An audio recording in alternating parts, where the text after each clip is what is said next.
માંડવી નગરપાલિકા કચેરી ખાતે અનશન પર બેઠેલા આપ શહેર પ્રમુખને પારણા કરાવાયા। ગઈકાલે સ્વચ્છતા અને કર્મચારીઓના પગારને લઈ અનશન પર બેઠેલા આમ આદમી પાર્ટી શહેર પ્રમુખ જગદીશ થારૂને આજે નગરપાલિકા દ્વારા તમામ પ્રશ્નોનું નિરાકરણ લાવવાની ખાતરી આપી પારણા કરાવાયા હતા। આ તકે આમ આદમી પાર્ટીના અગ્રણીઓ સહિત કાર્યકરો ઉપસ્થિત રહ્યા હતા। માહિતી મંગળવારે સાંજે 5 કલાકે પ્રાપ્ત થયેલ છે। મારી જે માંગ હતી પૂરી લોકોએ સંતોષી। અંતતઃ સચ્ચાઈની ને જે લડત હતી એની જીત થઈ છે। ને અમારા 4-5 મુદ્દા હતા। એક તો મુદ્દો જે પાઇપલાઇન છે આપણે જોગીવાસમાં એ તો પહેલેથી ચાલુ કરી દીધો। બીજો સફાઈનો મુદ્દો હતો, જે રોપસલ તળાવ છે એ લખે છે કે 15 કે 20 દિવસમાં અમે ચાલુ કરશું, એમાં લખ્યો છે કે ભાઈ અમે એ કામ કરી દઈશું। થોડીક સાહેબ હવે એનો અંગતનો પ્રશ્ન છે, મને લાગે થોડીક અહીં ખાવા પડશે।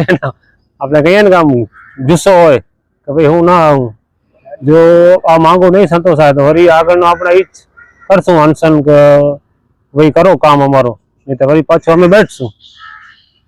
દાનભાઈ ગઢવી જે આપણી રજૂઆત હતી એ રજૂઆતમાં મને ટેકો આપ્યો ને એનું હું આભાર માનું છું। કે દાનભાઈ ગઢવીનું પાછું આજે અમારા સંજયભાઈ છે એનું પણ મેં આભાર માનું છું કે આજે પોતે પોતાનો સમય કાઢીને પાર્ટીનું માણસને પાર્ટી માટે આવે છે એનું હાથ જોડીને નમસ્કાર કરું છું સાહેબને।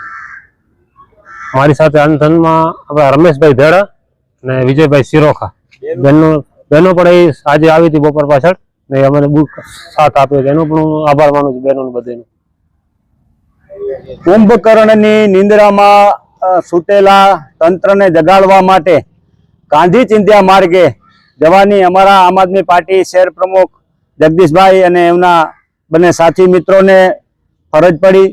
એમના દ્વારા અગાઉ એમને આવેદનપત્ર અને અરજી ફરિયાદો પણ આપવામાં આવી। એમના શહેરની અંદર માંડવી શહેરની અંદર વિવિધ વોર્ડ આવેલા છે, વોર્ડની જે ગ્રામજનોને ખરેખર જરૂરતો છે એવી જે જરૂરતો છે એની માંગણી લઈ અને તેઓ અહીં આવ્યા।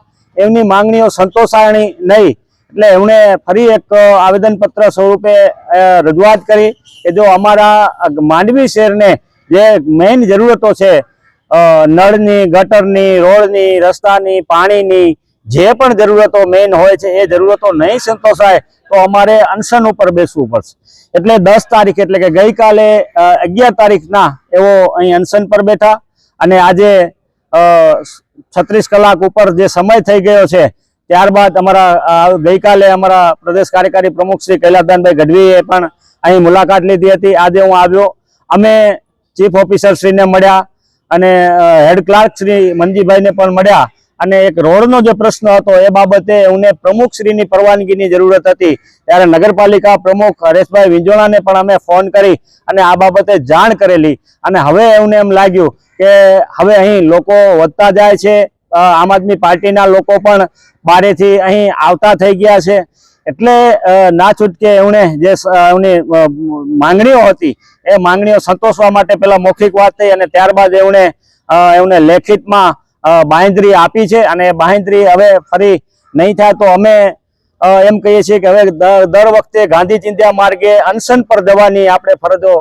ન પડે એ જોવાનું છે। અને બંધારણ જે બાબા સાહેબ આંબેડકર દ્વારા લખાયેલું છે એની અંદર આ તમામ વસ્તુઓ, તમામ મુદ્દાઓ છે કે તમામ લોકોની જરૂરતો છે પૂરી કાઢવાની આ જવાબદારી તંત્રની, વહીવટી તંત્રની છે।